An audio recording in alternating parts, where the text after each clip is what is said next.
All right, today we're going to move the Chuckwagon to where we want it to set up. And we're going to pick kind of a flat, doesn't have to be a level ground, but the flatter it is, the easier it is to set up. So the important thing with this dolly is when you're engaging it and disengaging it, you always keep a hand on it so it doesn't come up and smack you in the head. So we're going to do that like that. And then I found, just to control it, if you put a foot on it, it just makes it that much easier. But always keep a pressure on the handle of the dolly. So we'll set that to the side. And I'm going to pull out our tools. Now the socket and universal joint is included. I use a cordless drill, and this adapter here is included as well in the whole kit. The cordless drill just makes it that much faster and easier. The only thing you will need is a 3/4 open end box wrench, a 3/4 or 19 millimeter socket, and then I have pads just so you don't mess up the surface if it's going on tile or finished concrete. You can use the smaller pads. On dirt, I use the bigger ones just in case it gets muddy. So what I'm going to do is place my pads here under the legs. So I'll do 4 of those. And if you were on a real uneven surface, there's additional pads in the boot box and you could stack them.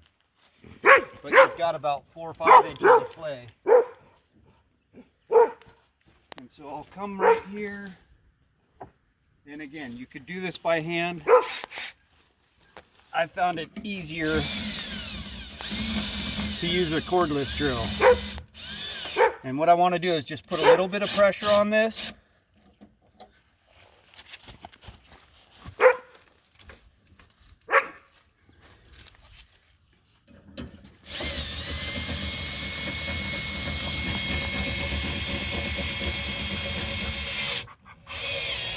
And then we'll come back and we'll fine tune everything. We're going to do the door side, which is our most critical side.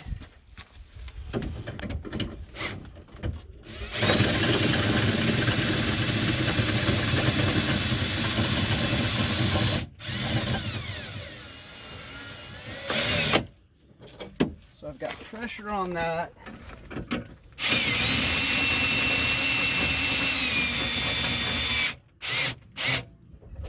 Little bit of pressure on that. Then for the door, we're going to take our spreader bar. We'll set these aside for later. And we're going to loosen this nut all the way. There's not a ton of tension on this.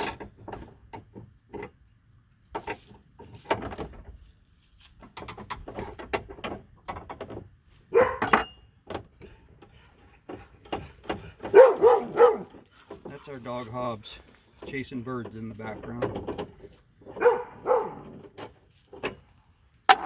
So then this comes out, goes in our drawer, is where I like to keep it, but it can live in the boot box too. So I'm undoing the door latch. Now what I want to do is get this as close as possible to being level, and I do that by adjusting the feet on this side. It doesn't have to be perfect. As long as your door opens and closes, you're fine. But this is low, so it tells me I want to lift that one a little bit or lower that one a little bit.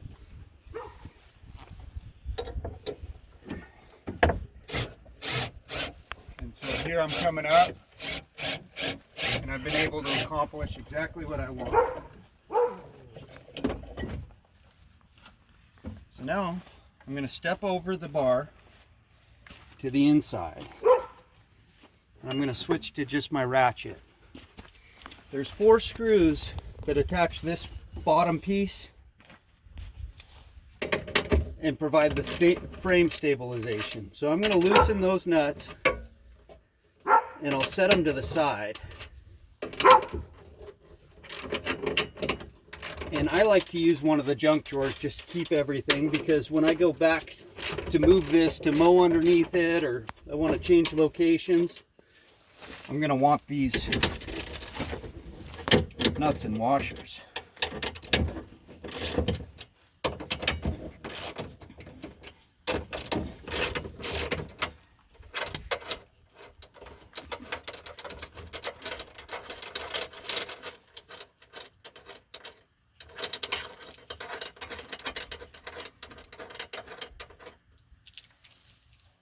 There's 4 on each side.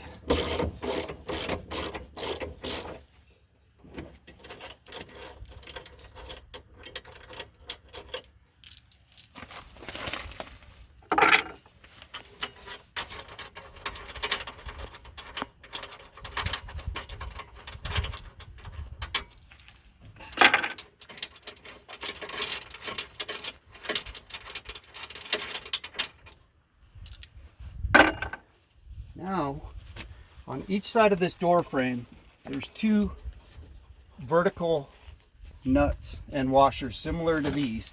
I'm going to loosen these, but not remove them.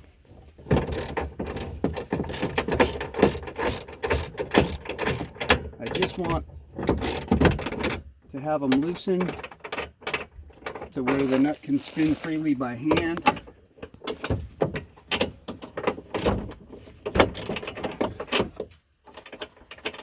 And then as you loosen this last one, either support this or stay out of the way, because if everything's set up right, this door frame may drop.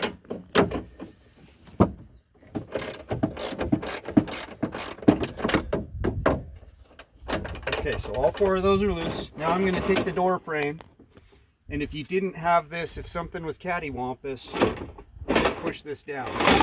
Boom. I'm going to check my door. I still like where it is, so I'm going to call that good. So now I'm going to just keep a little bit of pressure on this so people don't trip on it or kick it.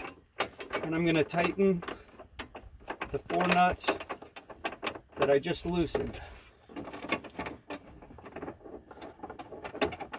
And nothing is meant to be over tight, just good and snug.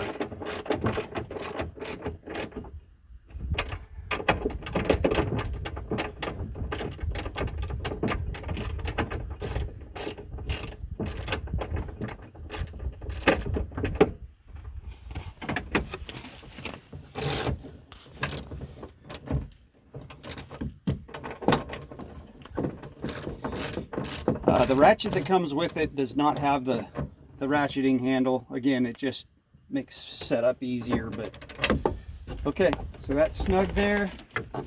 Everything feels good. So I'll put this away. I'm going to switch back to my drill. So if you step back, the wheels are up in travel mode, so that they got about 1.5 inches of clearance. These are decorative wheels, so they're not necessarily made to spin or hold the weight of the trailer. Although they can, it's ideal that the weight is on the steel frame. So I have 4 adjustable axle bolts, and it's going to be hard to see. Well, you'll get this one on this side. Nope, going the wrong way. So I'm watching my wheel from here, and I'm just going to go down and put gentle pressure on it to where I like it. But I'm not going to go all the way down until I get this one lower on this side. So now you can see there's a nut right here.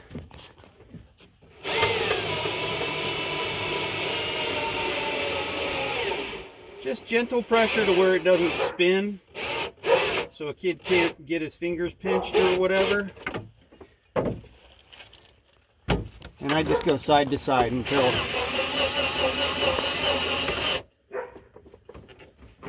it appears to be a wobbly wagon wheel, which is what we want. Now we're going to go back to the boot box. And we're going to take our ratchet or our cordless drill with us. And we're going to lower the back wheels. The boot box has a little latch right here. And it's roped up. And this client got a beer keg and CO2 system. For getting in, I can reach.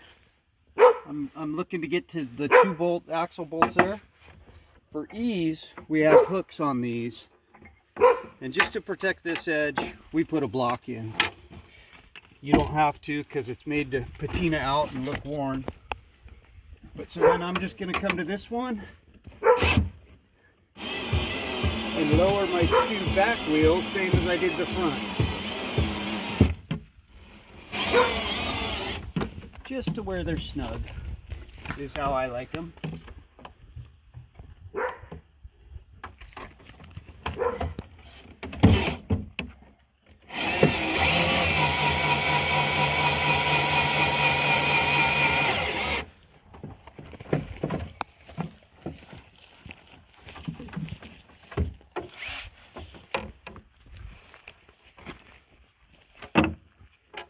Thread that back on real quick so it's ready for use.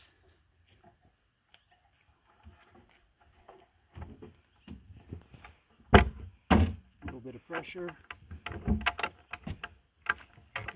Close the latch. That's all it takes to set up your wagon in its final position.